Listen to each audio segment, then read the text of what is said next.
So ask the final question. What do you love most about Islam?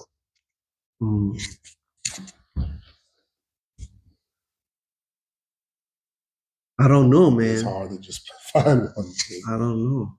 Because from which perspective I'm looking at it.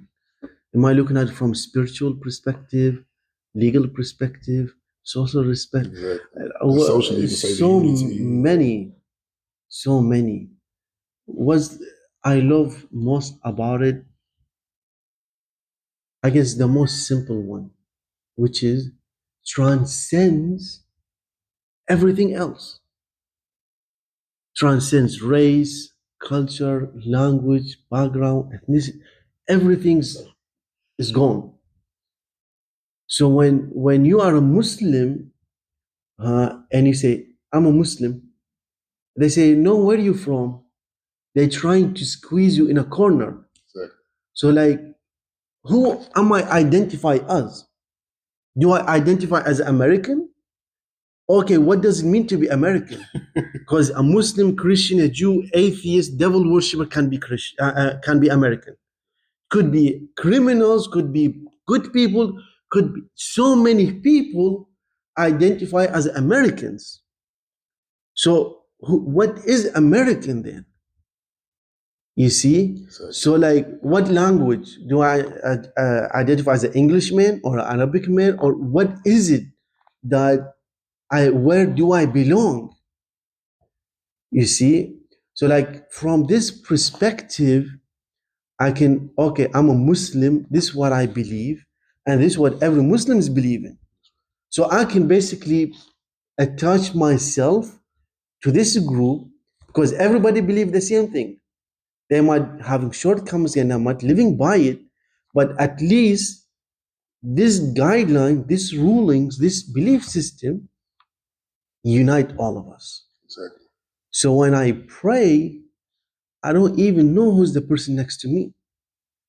He could be a millionaire, or could be a homeless person, it could be from a different country. So many things, like it just broke down all these barriers. When a person got for Hajj, and you're gonna be like, everybody dressed the same, everybody does the same thing, everybody saying the same thing, you're gonna be like, what really make us different? You see, like this is that, I guess it's a social aspect. Exactly. This is what I love. Like, I can go, and whenever I meet a Muslim, I know I can get along. We can get together. Exactly. I know he got my back. I know he gonna help me out. You see, because this is the expectation. So this is what stand up in my mind, the idea of unity and equality between the people, that we all belong to the same belief system, that we all agree upon these things, that would make us who we are. Another element that I love about Islam is the idea of a family. I always say this to the brothers and sisters that I was like, look, if you married and things didn't work out, divorce is a solution to your problem. It's good to be divorced and move on, let her get blessed with another guy, you get blessed with another woman. But once you have a child, now divorce becomes a crime. Because it's no longer about you. It's no longer about her, it's about the child now. So that idea of family, that idea of community, that is not about me, it's about sacrifice. You see, like we as men, you're gonna be like, man, I don't mind paying all my paycheck to my family. Your paycheck can come from this hand, you give to the other hand, you pay for all utilities and rent and all these things, you pay everything, and you end up with like $100, $200 for the rest of the month for you, that you end up paying gas and stuff. And you sit and go like, man, I'm happy. I'm doing what I'm supposed to be doing. My family is depending on me. That's what it means to be a man. It's not about me anymore. It's about this family. You see? So Islam gives you that guidelines. I don't know how I'll have lived my life going through what I'm going through now. And that's why you see people They was like, well, I want to enjoy, I want to live, I want to have fun. It's about me. I don't want to get married. I don't want to have kids. I don't want to have a family. So they're going to restrict me. And you see like nobody getting married, divorce, and all these things. So these type of elements that are in Islam that I'm like, because I see the benefit. Exactly. I can see what people are missing. You see? So these are things that I can relate to that's kind of stuck around my mind. But yeah, Allah got all of us.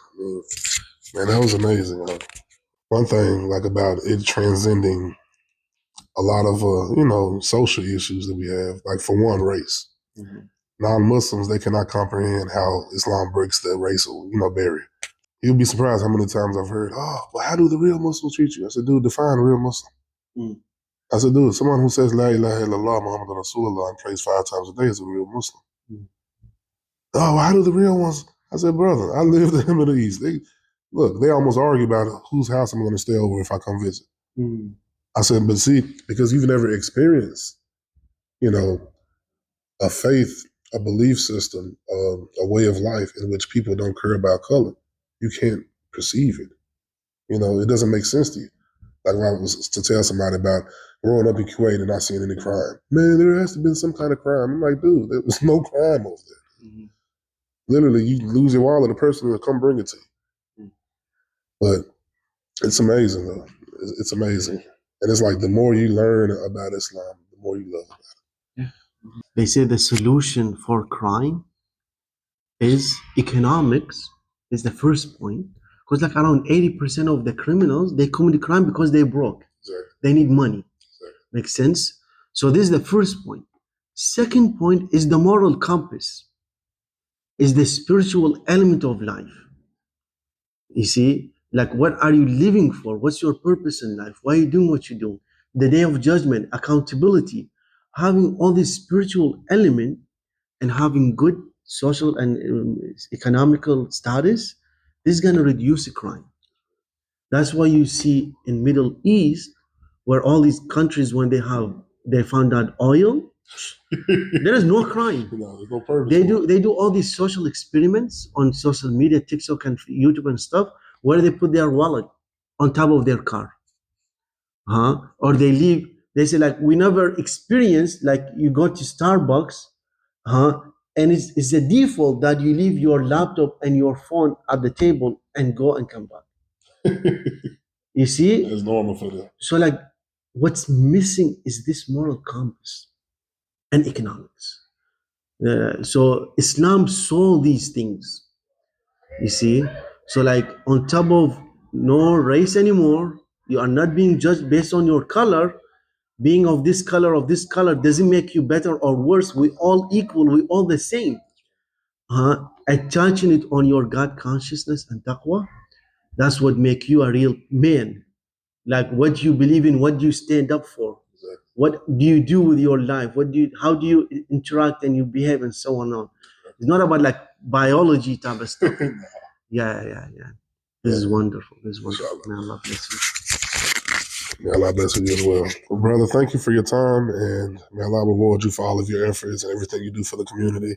And I really enjoyed this interview. I really enjoyed this interview, inshallah. Assalamu alaikum wa rahmatullahi wa barakatuh. Wa alaikum assalam wa rahmatullahi.